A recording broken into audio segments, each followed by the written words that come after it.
Get cool stuff for what you were going to do anyway. Drink beer.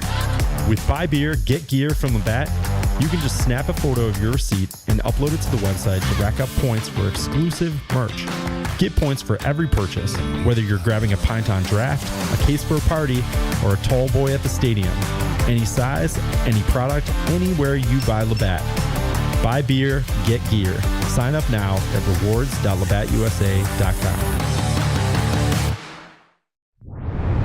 Broadcasting stars today, broadcasting live from the campus of Syracuse University. This is Newhouse Afternoon. Hey everyone, welcome to the penultimate week of Newhouse Afternoon. This is just, we've got two left now. Nicholas Whaley and Riley Underwood with you. It's very sad. Very sad. Yeah, our last one we get to do, so I know. Let's make it a good one, I guess. Next week will be the last one. Oh, next week is the last one. Okay, I didn't. You know what the word penultimate means? Well, I didn't. That means, but I'm glad that means second to last. All right. So yeah, it is the penultimate week of Newhouse Afternoon. But still there's lots to talk about here on this very lovely Wednesday in Central New York. But I want to first talk about Syracuse men's basketball. Still lots of movement going on. GMAC really starting to put this roster together. I will say there are a few holes in there, I think, still. But, we just saw today, we saw Junior Garaway Duel, I believe that's how you say his name. Four-star from McNeese. He's the most recent addition, and as well as Luke Wilson yesterday. Right. Well, we knew about Duel, but I was saying officially confirmed today, I should say. But then Luke Wilson committed to Syracuse yesterday from App State. That certainly he is listed as a center, but he is 6'9", so maybe a little bit undersized, but adds that physicality. What are your thoughts on some of the recent additions? Well, he's a big center, so weight-wise. 285, almost 300 pounds, but yes, undersized and the height, 6'9", comes over from Appalachian State. Started 30 of the 32 games, averaged about 11 points a game, almost 2 blocks a game, which led the conference, led the Sun Belt. So that's good news for the rim protection. 8 rebounds per game, I think, is also, probably the biggest reason that he'll be coming over to New York. So you're a big Luke Wilson supporter. I think it is. I think he also has experience. It's the center room at the moment is very young, I think is the right way of putting it. Abradame CB for the freshman from Mali, coming from overseas. He's very raw, a very raw center, and you also have Tasman Goodrick as well, the 3-star coming from Siena. So that's also a little bit of that inexperience in terms of Division I talent, but at the same time, you needed to have a guy with experience in Luke Wilson, who has played Division I basketball, played well, especially towards the back end of the season. Really helped App State go on a good run in the Sun Belt after starting 4-4. And I think he'll be a decent addition because it's again leaning into that small ball, very fast-paced approach that we're going to see from Jerry McNamara. And I know McNamara and the whole Q staff wanted to get Owen Freeman from Creighton. He ends up going to Auburn. And something we kind of see as a trend is that McNamara and the Cuse are getting these mid-major guys. They're not getting Power 5 transfers, which I see can be a little alarming for Syracuse fans when all the support they've been getting for NIL and everything, but then you don't add a guy from a power conference. You're getting guys from Temple, from App State, McNeese State, Siena, 2 from Siena, which we expected, but no power transfers. And then when you see Owen Freeman go from Creighton, they thought they were going to get him to then go to Auburn. It hurts a little to see, and it's just not getting those big name players. I think as well, though, we got to look at it in the sense of everything's happened so fast for Syracuse. I don't think the money is there yet. We saw the One Orange Alliance partnership yesterday. Obviously, there are mixed emotions about how that was rolled out. I think there's a lot to look forward to more. I think this year might be a little bit of a filler year. I think we should expect obviously an improvement from Syracuse men's basketball, but to understand that you have 2 returning players, the 2 freshmen, obviously those are going to be huge in Kyan Anthony and Sadiq White. But at the same time, you have to understand that this is going to be the first time that this is GMAC really trying to figure things out, especially a little bit late in the process. I mean, he joined Syracuse when the portal was already open, and guys were already moving. So like he was already put on the back foot. Didn't have a coaching staff ready to go immediately, I should say. They were still working out the front office of the team as well. So I think 2026, 27 might not be what I think a lot of Syracuse fans really expected. They shouldn't expect, I should say, a big jump. They shouldn't expect a 20-win team. I think they should expect a team to go above 500, but I think they shouldn't expect a 20-win team that's going to make the NCAA tournament. I think that's a little bit unfair. I think the year after that, though, we will see a huge influx and a huge improvement in terms of the money that will be spent, in terms of the quality of players that are going to come in, because I think if Jerry McNamara can take a squad that is very young, that is very raw in a sense, I think that will be a very impressive achievement for GMAC in year one, and then he can build on that. So I think it's a sign of things to come. And then what are your thoughts on the new NIL plan? Obviously, Brian Blair comes out, says, well, you can donate, but you can't donate to a specific program or something. It's all going into one pool, which, you can look at from two different perspectives. One, say, well, this can improve all the sports on campus, but also if I only want the football team, I only care about the football team, am I going to be discouraged from donating because my money is not really necessarily going directly to that? Yeah, I think right now what we're seeing is that, yes, this whole big collective, I think the goal is to raise $250,000,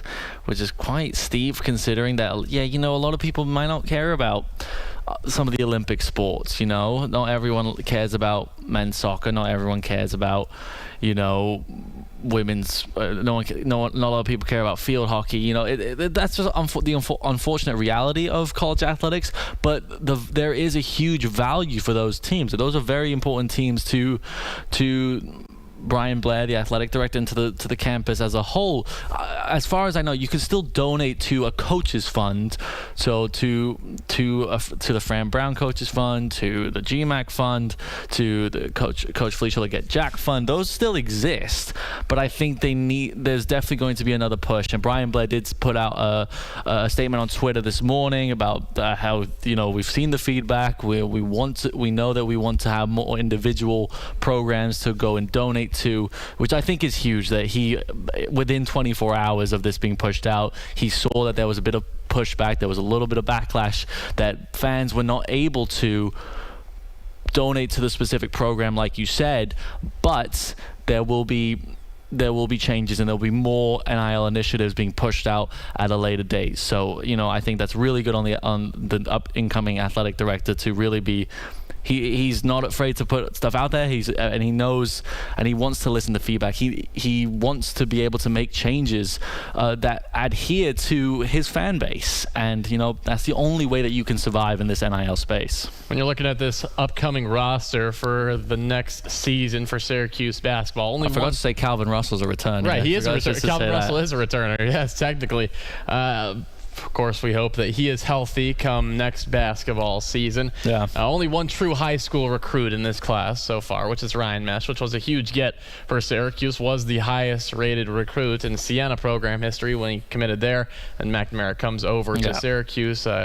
Mesh comes with him. Bring two guys from overseas, and Matlovic and Sibi. And then you get these kind of mid-major guys. Now, you said that don't expect a 20-win season, Nick, but when you hire a new coach, you kind of don't want him to lay back on his laurels and kind of. I don't think he is, though. Do you think he is? I'm not saying he is or he isn't, but I'm just saying when you see the players that he's bringing in, you'd kind of like to see some guys with power level experience, because right now, on paper, it's a mid-major roster, just to put it flatly. You're right there, in that there needs to be that experience. I think, like I said, Luke Wilson coming in doesn't really solve the problem there.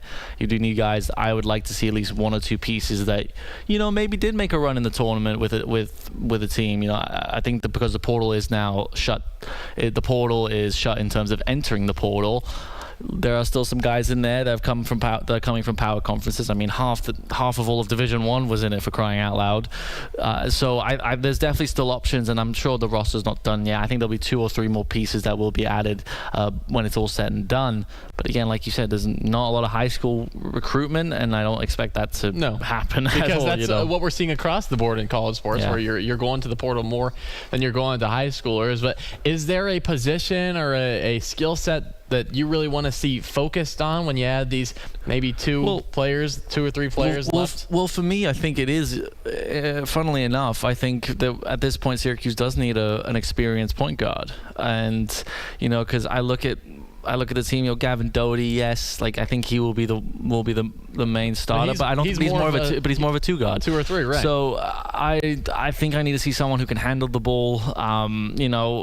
I don't think Ryan Mesh will come in and start right away. I think that would be unfair on him. I think freshman guards in particular, freshman point guards in general, I'd be curious to hear your take on this. I don't think that they're in a position to, they're really not put in a position to succeed as they were in the past, unless you're unless you are generational talent. Right. Like you look at like maybe even the upcoming NBA draft, I don't want to say those guys are all true point guards because they're not really. Right. The top They're 5. scorers. Yeah, they exactly, and that is a fundamental issue. And it was a shame that Nate George did go, because I would have really loved to see what he could do in a McNamara system, but. Do you think, are you on the same page that Syracuse does need a more experienced point guard? I'd say that would be a good way to go, because right now I'd say your de facto point guard on this roster is Garway Dual, and I don't think that's who you want to go with going into the season. I don't think you'd be confident with him as your starting point guard, even though that is a tall starting lineup. He's 6'5", and he would probably be the shortest player on that starting lineup, but you don't have much variation because there's not a 7-footer on this team, which I know you'd like to go out and get, even though they're few and far between. I think Luke Wilson is a good gets those rebounds, but again, he's only 6'9". I know he's 285, he's a big guy, but you'd like to see that height. I don't know if these guys from overseas are going to come in, make a big impact. Those are kind of unknowns. You never know when you're playing against that competition over there. But I'm curious what you think. Where does Kyan Anthony and Sadiq White fit in all this? Like, do you think they're guaranteed starters? I mean, I would imagine that especially Sadiq is probably a guarantee at the 3 or the 4. I'd say Sadiq White is a guarantee at the 4. I'd say that he's a guarantee. I know the starters that you'd like to see out there, probably Gavin Doherty, Aiden Tobiasen, need a point guard, maybe Garway Dual, and then you have White's. And then you need a center. So does Kyan Anthony fit there? Is that a question that needs to be asked? Do they go super small? Right. That's true also. Does White shift to that 5? That's something that could it's something that could happen, but there's just a lot of logjam kind of in that guard, small forward position where there's not much variety in maybe the 1 or the 5. Yeah, and I think when we look at the roster piece by piece, it's getting larger and larger. Right. In some sense, I don't want to say we're a little bit we're a little crazy to be like, oh, why are we missing? We're missing players. We need more talent. Syracuse needs to go get more guys. But like, it's getting more, and especially if Calvin Russell really isn't a go-to player here. I mean, like, how many more players can be in this rotation? Like, I think it can only be a good thing.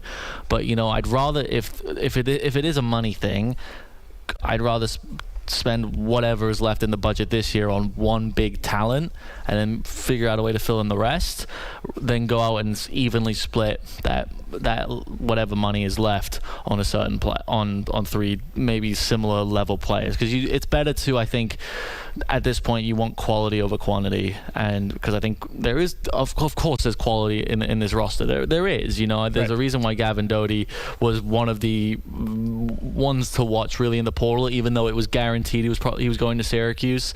I think he was one that I think a lot of schools definitely wanted to know if it was a guarantee or not. He would have definitely gone to another power program. I think that's without a doubt.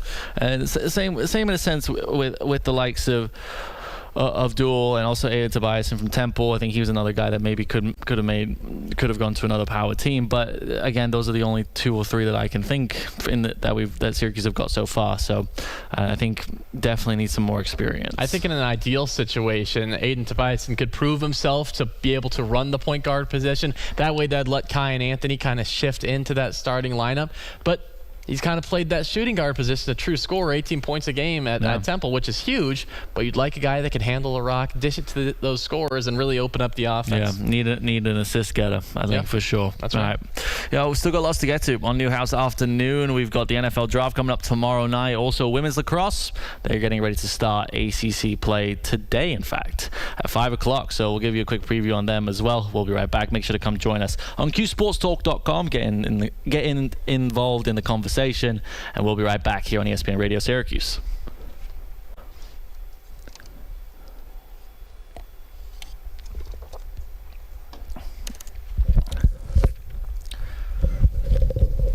I'm going to see if I can plug this in. Afternoon, Bill. Hey, Bill.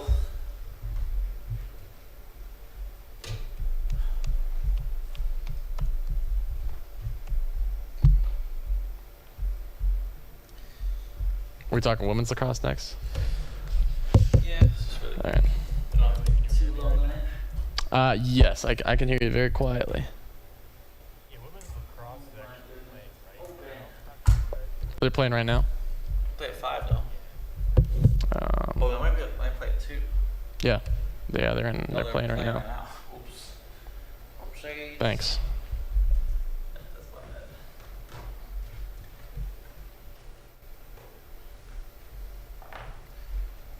Let's see if I can try this. I don't think it will, but Syracuse up 7-2. that's pretty good, actually. Alright, I'm gonna look really stupid without my computer, but I have to. Like the haircut? Yeah. Clean. When'd you get it? Today. Where from? Westcott Barber. Nice.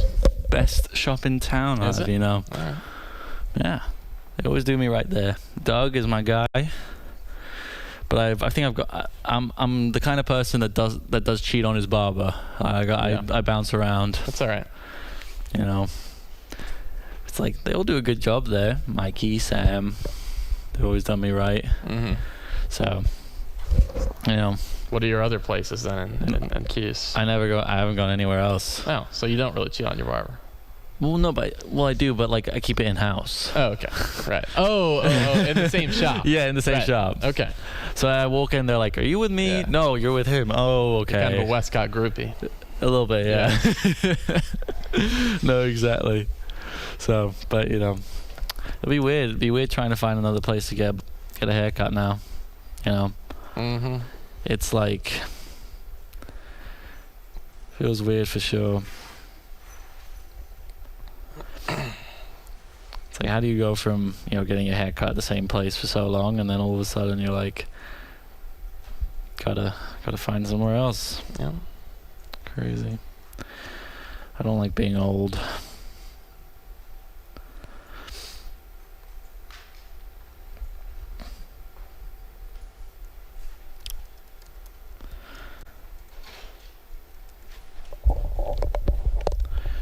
Ooh, Darius Garland. Yeah, where's my card? It's gonna pay. Oh wait, yeah, I do. I have your Jade and You Ivy. got chains for $1? For $1? I have $8 on me. Oh well. Shoot, I'll Venmo you. 50 cents. Yeah. Yeah, I do have it though. 'Cause I also made a deal with Dave Jacobs for a Giannis card for $1. All right. There you go, guys. Wow. Thank you. Look at that. Jade and Ivy rookie card. Rookie card. There you go. See, like that would have been worth at least like $10, maybe 5 years, maybe 2 years ago. Hey, comeback story incoming. Yeah. Look at that. See what we're dealing with. You don't trust me? Well, I'm just checking the. You don't trust it's real? It's definitely real. All right. Just making sure it's not a printout. Why would it be a printout? I don't know what type of business you're running here. All right. I run a good business. Okay. making sure. Oh my goodness. All right. What did you get it graded? Well, no. Is it in a case? No. Graded means like you know what graded means. Yes. Look at that, guys. Look at that. Jaden Ivey rookie card. If anybody. Shiny. Yeah, sapphire. Well, blue. It's not sapphire, but yeah, it's blue. Nice. I like it. Thank you. Of course. Pleasure doing business with you.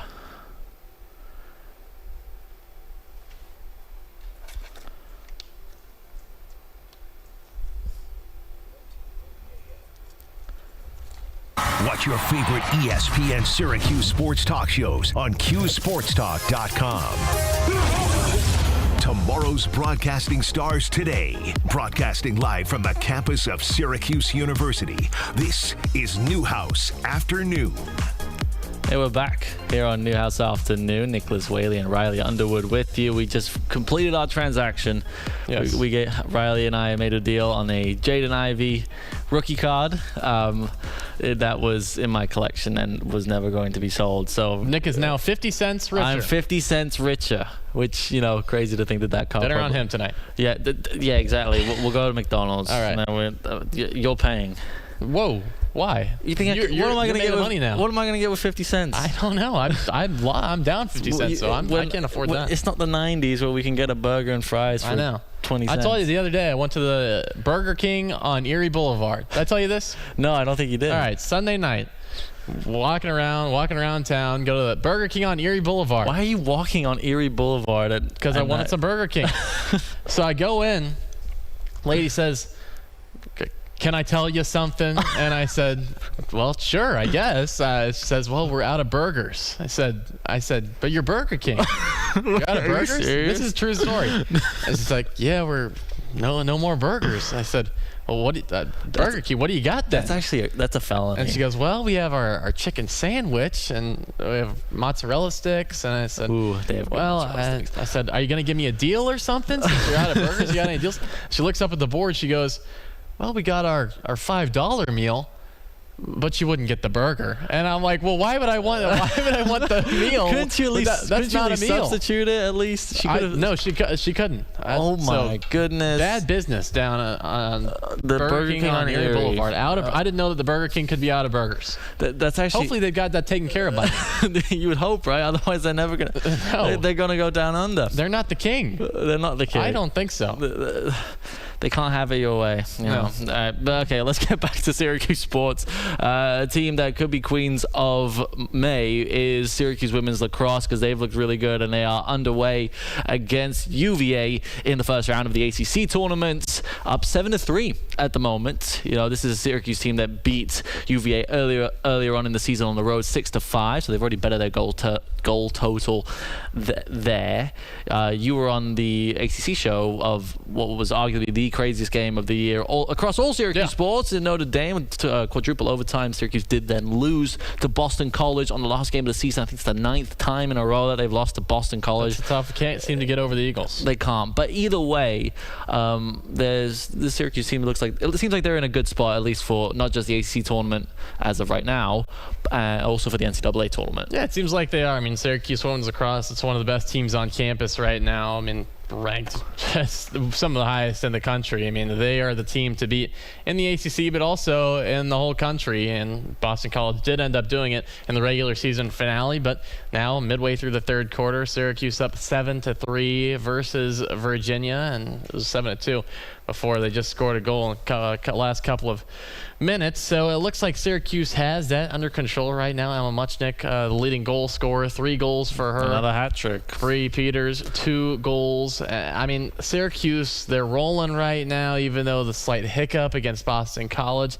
I think they're a dangerous team going into the rest of the ACC tournament and the NCAA tournament, but Oh no, coming up, big mean number 1 North Carolina coming up next on the bracket if Syracuse would be to survive, and that would take place on Friday at 5 p.m. And North Carolina is a team that Syracuse has really struggled against throughout the history, but throughout this year as well. Yeah, lost early in the season. Everyone struggled against North Carolina though this year. They only lost once. Number 1 team in the country for a reason, reigning national champions as well. So this, I think, in a lot of ways, this Syracuse women's lacrosse team, we didn't really know what to expect going into this year under a brand new head coach in Reggie Thorpe, and the start of the year, I think poorly is a bit too strong of a word considering they played like 3 top 8 teams in the country in Maryland to start the year, then North Carolina, and then on the road they had to go fly all the way to California to play number 2 Stanford. It's a little bit harsh to say that they started the season badly, but yeah, 0-3 to start the year. But then they won 12 straight. Right. They were the hottest team in the country and climbed from basically out of the rankings to number 3 in the country. They did drop to 6 after last week, but the Syracuse women's lacrosse team is a top 5 team, I think, and certainly a contender, in year 1 of the Coach Thorpe era, and they have been probably the most pleasant surprise.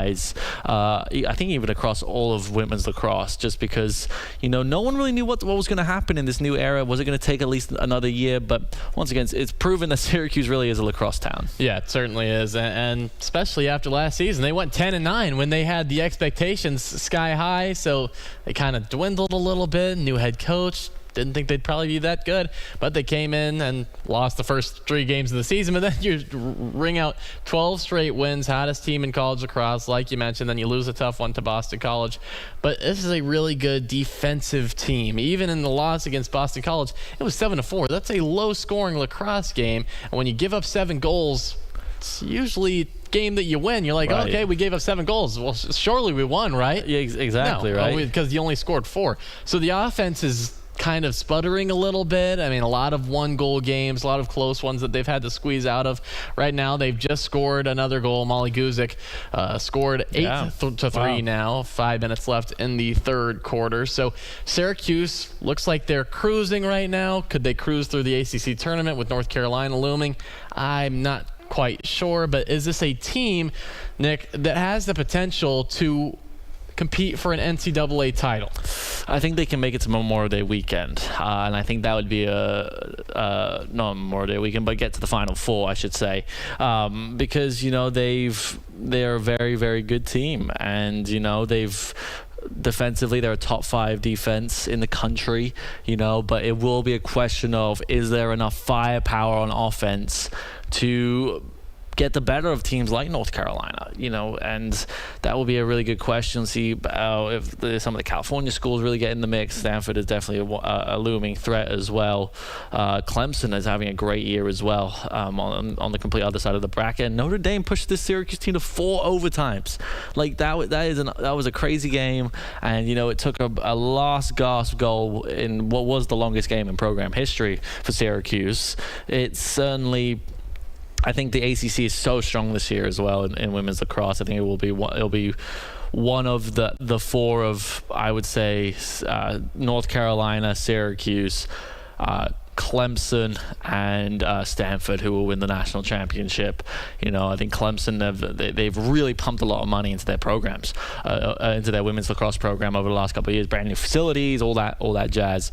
They're certainly a team to look out for. A lot of recruits that were expected to go to Syracuse went to Clemson this year.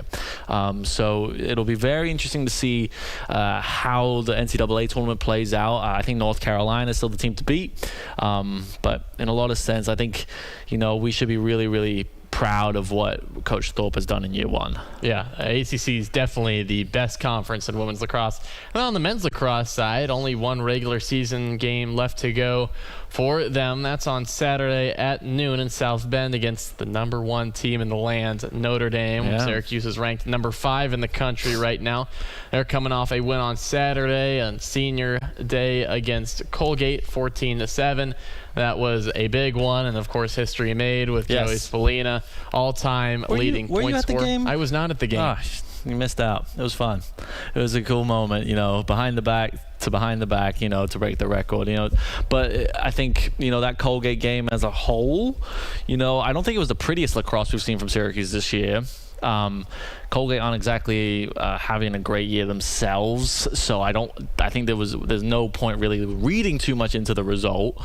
But I expected more. I expected it to be even a bigger blowout than it was in the end, 14-7. This recruiting class from 22, this is it. This is everything. This game on Saturday will be the biggest game that in their careers so far, I think, because if you beat the number one team in the country, bang, you're the favorite for the national title right away. And I think a team led by Joey Spallina, Michael Leo, Finn Thompson, that three-headed monster up front, to go up against probably the best defense in men's lacrosse and to beat them, I think would speak wonders and really send shockwaves through the lacrosse world heading into May. And I don't think Syracuse should really worry too much about the ACC tournament as much. They obviously shouldn't lose in the first round, even though there's only 4 teams that make it. It's not. That shouldn't be a priority compared to the actual NCAA tournament.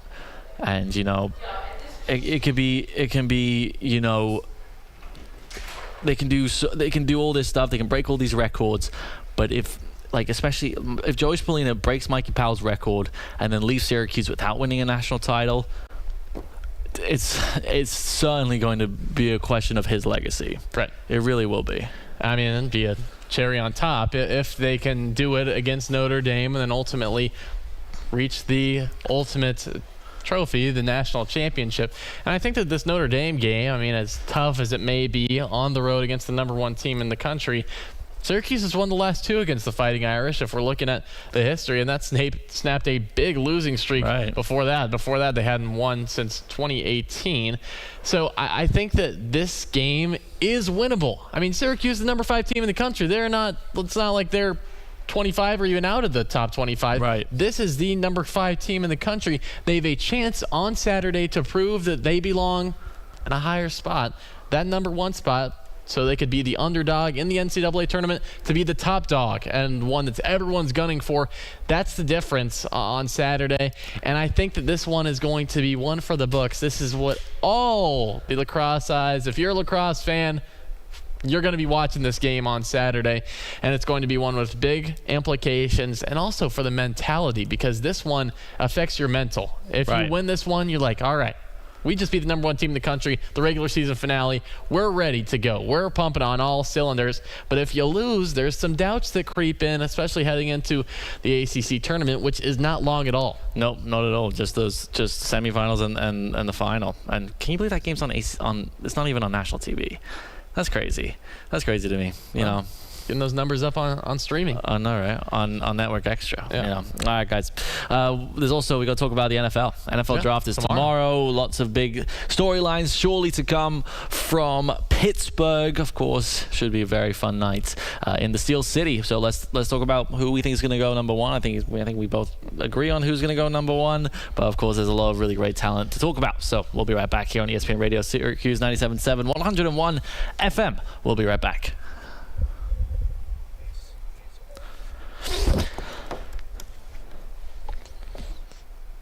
Dun, dun, dun, dun, dun, dun, dun.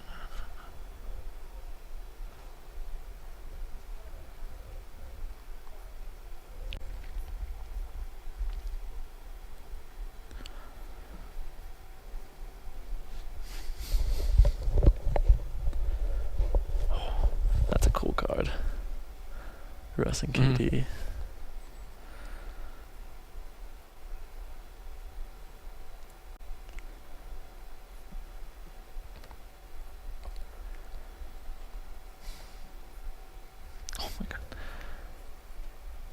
Take a guess how much that would cost. How much is being bid on right now? $2,500. Ooh, not bad. $1,700 with 5 hours to go. That's a lot of money for a card. For a bit of cardboard. Yeah, that's right. It's crazy, dude.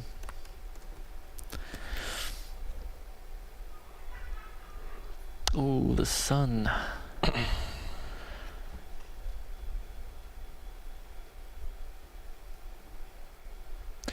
You been watching the NBA? No, I haven't actually. Yeah, I should, but no. I watched a little bit. I watched a bit of the Laker game last night, so it was okay. Yeah. You know, LeBron still killing it. LeBron James.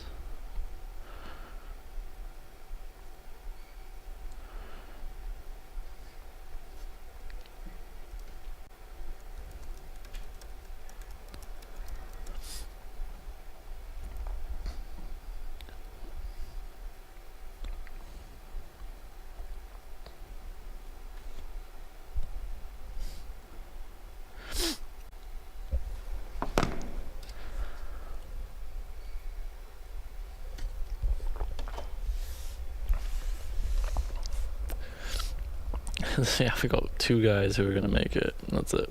Yeah, and that's just to be signed. They won't get drafted. Yeah.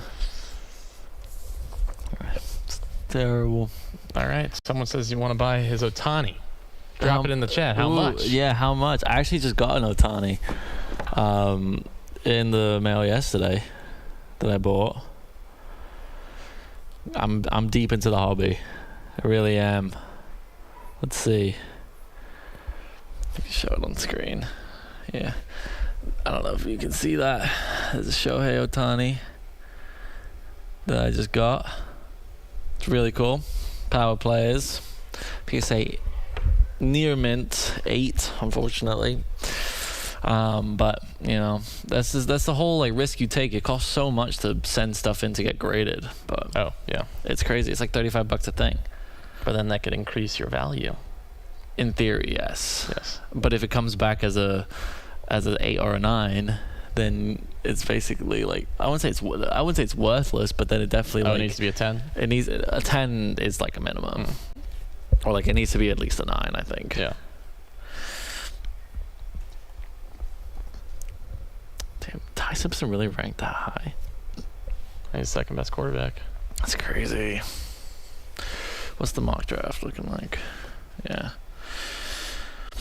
Yeah. No way that happens. Nah, I wouldn't think so. No way. Who the hell wrote this? Fucking, I bet it was Mel Kiper. Oh wait, no, it wasn't. Oh, Sunny Styles. That would be good.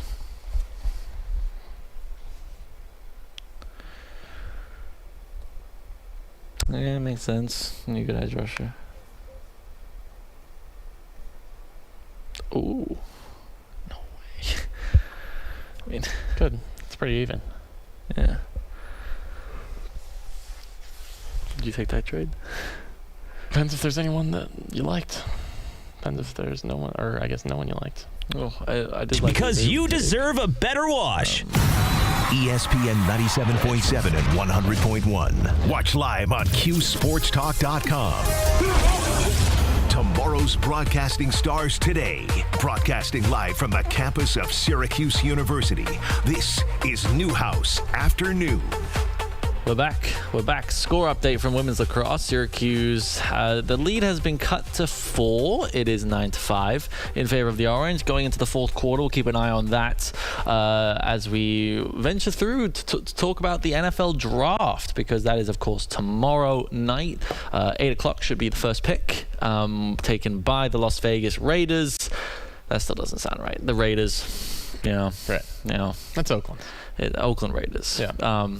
Fans still drive from Oakland to Vegas for every single game, every single home game, I should say, or fly in for every game. I mean, what does that tell you? They should be in California. They should. One city or another, but that's it's still weird. Las Definitely not in Vegas LA, Raiders. No. but either way, I think it is a foregone conclusion that Fernando Mendoza will be the number 1 pick. Do you agree? Yes, I think that's the consensus. Could have been done, right when he won the national championship. We knew the Raiders were going to pick Fernando Mendoza with the first pick. I think that's a sure bet. Will that turn the franchise around? I'm not so sure. He seems too nice to be a Raider, first of all. I know, right? Some of his interviews I'm watching, I'm like, this cannot be not scripted. But it's not. That's just, Yeah, he's good. ultimate great on camera. PR. You know, he actually interned at a San Francisco TV station. Did he? Yes. And actually, there's a student here, the ITA, and apparently her and Fernando were interns at the same time. Interesting. Isn't that crazy? He could definitely. You actually probably know this girl. We'll talk about it. Okay. But no, not like that. Her name's Tegan. We'll talk about it. Yes. Maybe we'll talk about it after the show. Anyway, but that's why he's so good on camera, Right. because he's had that practice. That makes sense. when He could be a was- broadcaster afterwards. I think he will be, no matter what. He will be on the game day set for in 10 years. I can promise you that. 10 years, so his career's done after that? Well, I don't know. I don't know. All right. Maybe Andrew Luck's it. I don't know. That's true. New York Jets with the second pick. Yeah. Mox have him picking David Bailey, edge from Texas Tech. That'd be a good get. I don't know if that value is there for the second pick. And then ESPN just released a mock draft. I'm not sure about this. Cardinals have the third pick, Arizona. Right now, they say Jeremiah Love. I mean, do you pick a running back with the third pick? That is absurd. Is there any possibility? Who made this? Like, why would Schrager. Like, I love Jeremiah Love. He is an explosive. He's probably the best running back in the draft. Yeah. There's no doubt about that. The Arizona Cardinals need so much more than just a running back. They need a lot more than that. They are a team that's been, rebuilding for it feels like forever at this point. Kyler Murray's now gone. They need a little bit more than a running back to fix their problems. Do you want to just have a crazy run game? I guess, but at the same time, I think they need help on defense. They need help on offense. They need help in the secondary. They need help all around. Yeah, they need everything. The only place they probably don't need help is our receivers, probably, like in those skill positions. But they don't have a good quarterback. There probably isn't a quarterback that they would take anyway. They're not going to take Ty Simpson because why would they do that? I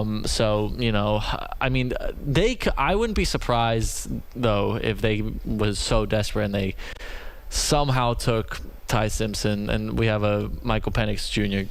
case on our hands. Think maybe a trade back and do that. Yeah. You can't pick Ty Simpson with the third pick. The value, I just don't think is there. And it seems like Jeremiah Love's been climbing on a lot of people's boards. It seemed like for months it had been said that he was going number 9 to the Chiefs because they needed a running back and they wanted one, and Jeremiah Love seemed to slide at that position, but I just don't see him going as high as 3. That just seems a bit extreme, especially for an NFL where the running back position, it just seems more and more replaceable as the years go on. And as well, you need I think a lot of teams are looking more for a combo of a full-on on-the-ground running back and a receiving back as well. You don't really you want to have a player that can do a bit of both. I'm not saying Jeremiah Love can't do both, but I think he is more of just that explosive. As soon as he has a gap, he's going to run for it. If he goes number 3, I will be astonished. I think I would imagine the Cardinals are one of those teams that would be looking to trade a number 3 pick for at least a few assets because it's going to be another year of rebuilding for them, So I would imagine that if they can trade down to maybe even like the teens and get maybe an extra second round pick back or something like that from somewhere somehow, I think that might be a better move for them. Tennessee Titans with the 4th pick, New York Giants with the 5th, Cleveland 6, 7 is Washington, 8 New Orleans, 9 Kansas City, and 10 New York Giants. Again, that's via Cincinnati originally, and Jordan Tyson is a wide receiver from Arizona State. They have him slated going 10 right now, but he's a player that's been slipping recently in a lot of mock drafts, a lot of big boards. He seemed that during the college football season where he was on and off injured a little bit, but he seemed like he was going to be a locked top 10 pick, maybe sliding a little bit now. Yeah, I don't know why all of a sudden so New York Giants are becoming ASU 2.0 at this point. It's got to be involved in there as well. I think since the Giants do have the 2 top 10 picks, I think that it wouldn't be too bad of an idea to really take a punt on a skill play like that. I mean, he'd be joining an incredible receiving room of Neighbors and Isaiah Likely as well now. And if Jackson Dart is ready to go, I'm excited to see what New York can do in next season, because in a lot of ways, they're a team that certainly maybe we just don't know what to really expect from them. Scatterby will be hopefully back healthy, and they'll be a fun team to watch. I think they're also going to make some waves in that division. Fernando Mendoza, the de facto number 1 pick. After that, the quarterback position seems to get a little more cloudy. Ty Simpson probably, for everyone's consensus, the second best quarterback in this draft. Does he go first round? Is that a question? I don't think so. I wouldn't be surprised if he did, because I think so many teams are desperate. Like I said, the Cardinals are certainly a team that are very, very desperate for a quarterback. But then, of course, I think they would definitely need to wait. Probably I would feel much better about taking a punt on a Garrett Nussmeier or someone like that. Not a Drew Aller. I think that would be a bit silly. But even like a Kate Klubnik, like a very, very late pick. Will be a practice squad guy for a little bit. And see if he can develop, be a third string. And see what can happen from there. A lot of these teams that do need a quarterback very desperately, if it's not going to be Mendoza, I would prefer to see them go pick up a guy on a minimum contract, someone that can, just balance the ship, give them something sturdy, especially like a team like the Cardinals who, they got good receiving talent. Marvin Harrison Jr., they'd be all right with just someone who can, put up a touchdown a game, a touchdown or two a game, put up about 190 to 200 passing yards a game. I don't think that would be too bad, I think there's some other teams that definitely will need quarterbacks, but I think teams also need a lot of big needs. Like the edge rushers are certainly going to be a very, very important position, I think, in this draft. Now, for the quarterback position, you mentioned Garrett Nussmeier, who really struggled this year at LSU. Would you take him over, say, a Carson Beck or a... Absolutely, no question about it. I'm Carson Beck. I think I give him his flowers. He had a great season with Miami. I think it worked out exactly the way he wanted it to, and he stepped up in the big moments. He stepped up, and I'll give him credit for that. Is he a better talent than Garrett Nussmeier? No way. Naturally, he's just not as gifted as a quarterback in any way, shape, or form, in my opinion. Nussmeier, I think, is just better. He's got a better arm. I think he's got better movement. Also, Carson Beck has been playing college football for like 8 years. Right. Like, how in the world is he going to... How old is Carson Beck now? 23? Carson Beck is 23. He's going to be an NFL quarterback, and I don't see it happening. I think you want to get into the league when you're like 21. I think that's a good year to get in. That's young though. It's yes, but at the same time, I think you want to be, if you're going to be a quarterback, you're going to have to learn for a year anyway. So be a 21, 22-year-old to step in and learn, especially if you're a late pick like that. It's better to be younger so that you can learn and develop your skills from the experienced guys who are already on the team that you get drafted to, because you're not going to be a starter if you're the 132nd pick. Right. So I don't see Carson Beck really being a pro player, if I'm totally honest, because I think he's too arrogant to think that I'm sure he's going to walk into any team he comes into and act like he should be he's going to have the mentality that he's going to be the starter no matter where he goes. That's just the person that he is.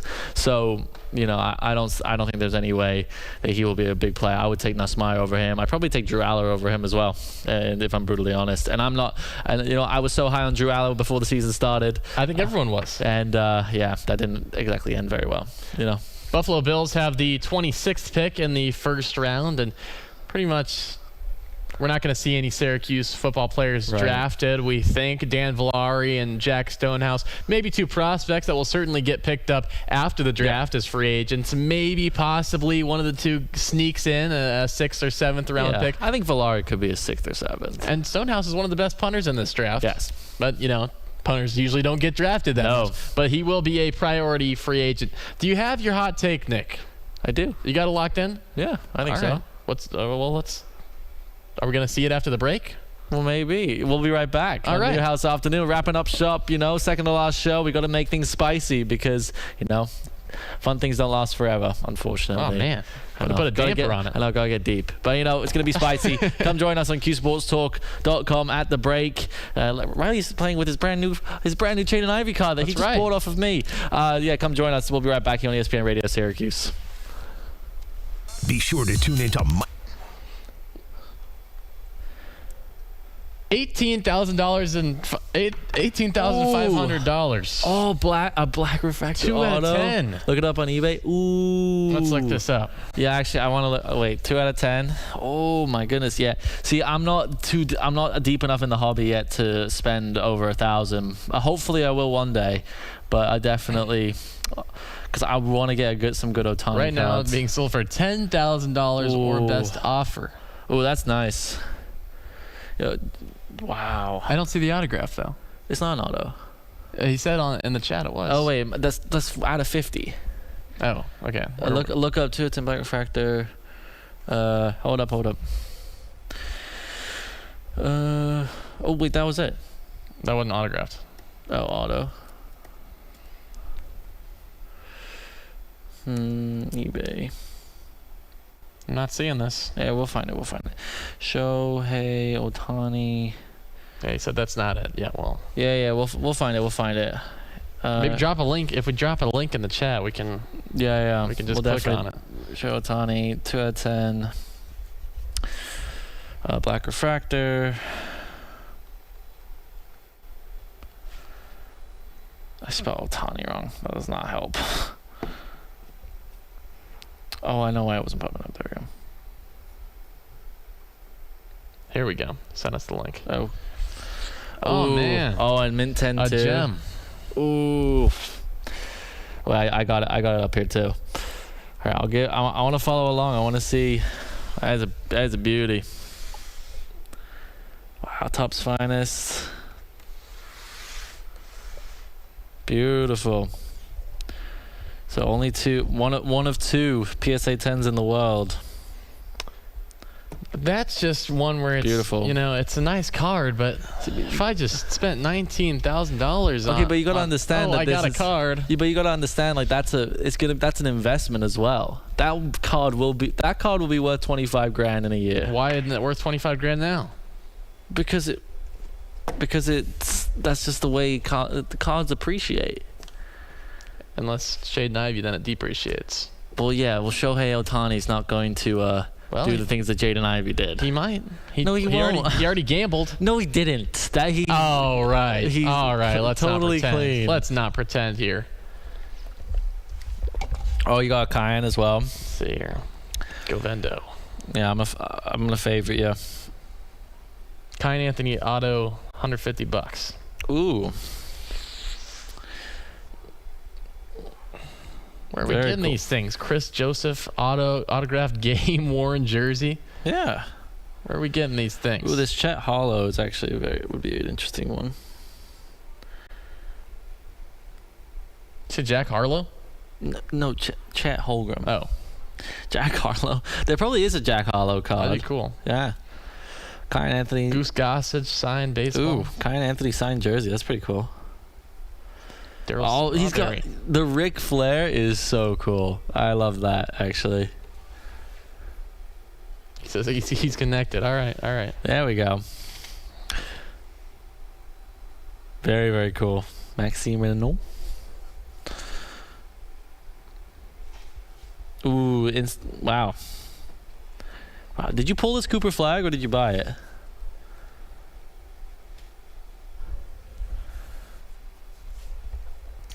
This is pretty cool. Yeah, I mean obviously that's a beauty. The Shohei. I love it.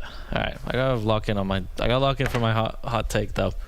He was talking about the Cooper flag one. Yeah. Yeah, Cooper. Did you pull? I'm pretty sure it was Cooper flag. It was. Yeah. A dream big. Yeah.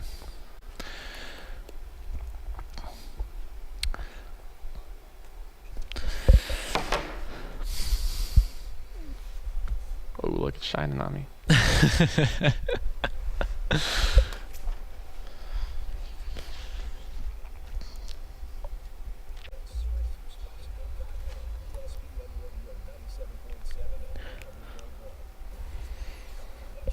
ESPN Syracuse sports talk shows on QSportsTalk.com. Tomorrow's broadcasting stars today, broadcasting live from the campus of Syracuse University. This is Newhouse Afternoon. Wrapping up shop here on Newhouse Afternoon. Thank you so much for joining us during our breaks on Q Sports Talk. It's been a lot of fun today. But yeah, it's hot take time. Hot Are you takes. ready? All right, I'm ready for it. You know, we haven't talked about Syracuse football in a minute, so we talked a little bit about them in the draft. But you know, I think they're a team at the moment that's a little bit under the radar. Okay. I think, you know, Fran Brown is quietly just working his magic. You know, a lot of people aren't paying attention, you know, and he's quietly made some good moves. And I really do think that Syracuse football will be in the ACC championship next year. Book it. Book it, 100%. And I wouldn't be surprised if they win it. All right. You know, and that means a guaranteed place in the college football playoff.